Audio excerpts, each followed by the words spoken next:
Vous n'imaginez pas à quel point la prochaine initiative d'Apple est surprenante. La puce de nouvelle génération de l'iPhone à elle seule change la donne. La puce A20 d'Apple pourrait coûter presque le double du prix de la puce A19 actuelle. Selon les dernières informations, une seule puce A20 pourrait coûter jusqu'à 280 $. Il est important de préciser que ce prix concerne uniquement la puce, et non le téléphone complet, l'écran ou l'appareil photo, juste ce minuscule composant en silicium.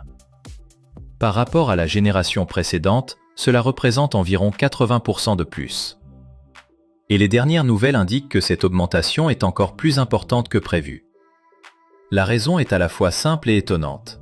Apple passe directement à la technologie de fabrication en 2 nanomètres. Inutile de comprendre ce qu'est un nanomètre, retenez simplement que plus le nombre est petit, plus la technologie est avancée, plus les performances sont élevées et plus l'efficacité est grande, mais en contrepartie, plus le processus de fabrication est complexe.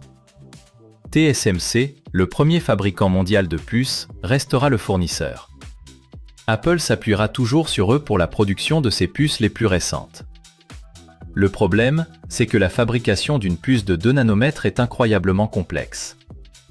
Apple a déjà réduit son processus de fabrication de 5 nanomètres à 3 nanomètres, ce qui était déjà coûteux, mais pas à ce point.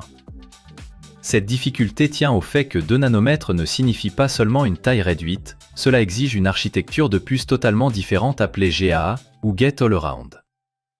Pas d'inquiétude, je vais vous l'expliquer simplement. L'ancienne puce est comme une route avec des barrières de sécurité, le courant finit toujours par fuir. La GAA, en revanche, est comme un tunnel étanche, l'architecture de contrôle entoure complètement le canal, réduisant les fuites, augmentant l'efficacité, minimisant la génération de chaleur et améliorant l'autonomie et les performances de la batterie. C'est particulièrement pertinent étant donné la volonté actuelle d'Apple d'effectuer davantage de calculs d'IA directement sur le téléphone. Qu'il s'agisse de traitement d'image, d'audio, de reconnaissance d'image ou de fonctions intelligentes, le logiciel seul ne suffit plus, un matériel plus puissant est nécessaire. Cependant, malgré les avantages de la GAA, sa mise en œuvre est un véritable casse-tête. Le rythme de production initial pour la technologie 2 nanomètres est extrêmement faible. Un grand nombre de puces d'un lot deviennent inutilisables, entraînant des dépassements de coûts directs. Ajoutez à cela un processus d'encapsulation plus complexe et des coûts de mémoire plus élevés, et vous obtenez un doublement de tous les coûts d'un coup. Production réduite, nouvelle architecture, encapsulation complexe et coûts de mémoire plus élevés, chaque facteur aggrave les problèmes des autres. C'est pourquoi le processeur A20 coûte beaucoup plus cher que prévu.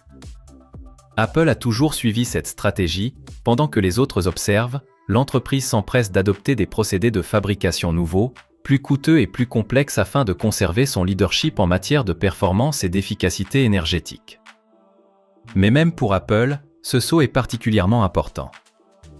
Auparavant, Apple absorbait généralement les coûts et n'augmentait pas immédiatement les prix. Cependant, avec le prix de la puce qui a presque doublé, quelqu'un doit en payer le prix, soit les bénéfices diminueront, soit le prix des téléphones augmentera. C'est la question que tout le monde se pose maintenant. Les iPhones deviendront-ils plus chers? Personne ne le sait encore, et Apple n'a pas commenté la situation, mais c'est une possibilité inévitable. Une autre raison majeure réside dans la quête incessante d'Apple pour la fabrication de puces 2 nanomètres. Actuellement, TSMC est la seule entreprise capable de produire des puces 2 nanomètres en grande quantité et de manière fiable. Samsung travaille également dans ce domaine, mais a rencontré de nombreux problèmes de production et de stabilité ces dernières années.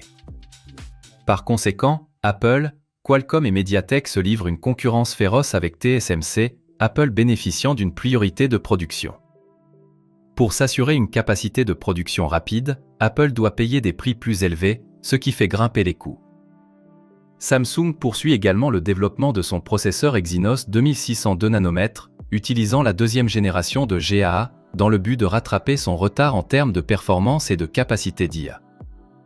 Tant que l'écart persiste, la concurrence est en soi positive, car tant que TSMC n'aura pas de concurrent, les prix continueront d'augmenter. D'un certain point de vue, Apple espère que Samsung pourra rattraper son retard rapidement, mais pour l'instant, TSMC reste dominant, et cette domination a naturellement un coût élevé. Alors, que signifie tout cela?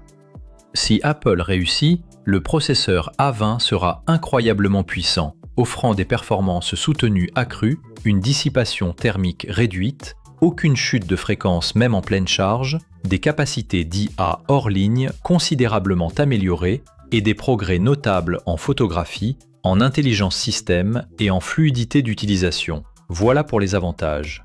L'inconvénient, c'est le prix, et la question de savoir si Apple répercutera ce coût sur les utilisateurs. Une chose est sûre, le passage de 3 nanomètres à 2 nanomètres est la mise à niveau de puce la plus coûteuse et la plus audacieuse de l'histoire d'Apple, encore plus que les versions 5 nanomètres et 3 nanomètres. C'est un pari risqué et coûteux. En cas de succès, Apple conservera une avance considérable. En cas d'échec, nous risquons d'en subir les conséquences. Dans ces moments-là, on réalise combien d'argent a été dépensé pour ce minuscule morceau de silicium dans notre téléphone. Franchement, c'est surévalué. Pour plus de contenu, n'oubliez pas de vous abonner à la chaîne iPhone Page. Vous ne la trouverez pas dans la prochaine vidéo.